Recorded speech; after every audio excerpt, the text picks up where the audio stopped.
saying though, he wasn't saying that a single payer government system is, he wasn't saying that isn't better than the existing system. I thought I heard you saying a single payer system administered by the private sector, in your judgment, would be better than a single payer system administered by the government.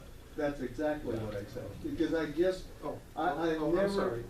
witnessed an organization of government employees, whether it be state or federal, that could do things as efficiently as the private sector with the same number of people. That's my point.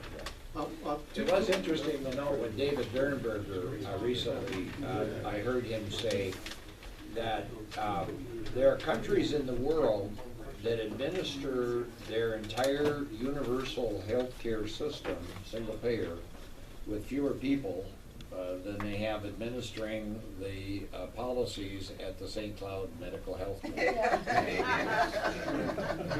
That's Regarding government. the original Medicare, the government actually follows your wisdom.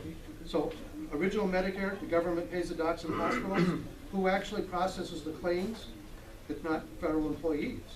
The government actually contracts with insurance companies to do that claims administration. So they're partly doing what you already are suggesting would be better. It costs more. One last question then. I have a question pertaining to what we can afford. I was wondering what you think about how much can we afford to bring 100,000 Syrian refugees into this country that are uneducated, don't know the language, don't have any skills. We brought Somalis in many, many years ago, and as I understand it, 80% of them, and I'm quite familiar with a lot of them around St. Cloud and that, are still on welfare.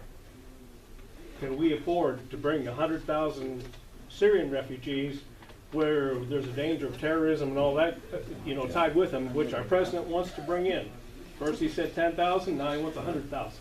Well, as you may or may not know, I voted to make sure that the government, through their three secretaries, Homeland Security, Secretary of State, and Defense, certify that the vetting system that we have is sufficient and good enough to secure that we're not going to be letting any run through that are intending to be terrorists. Having said that, how many is a fair question that we should allow. But I'm a second generation,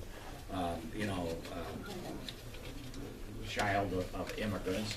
We're all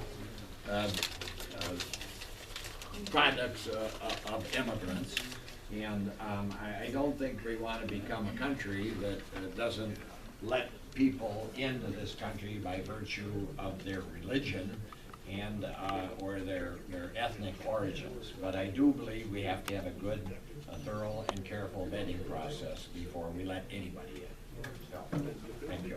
All right, thanks everybody.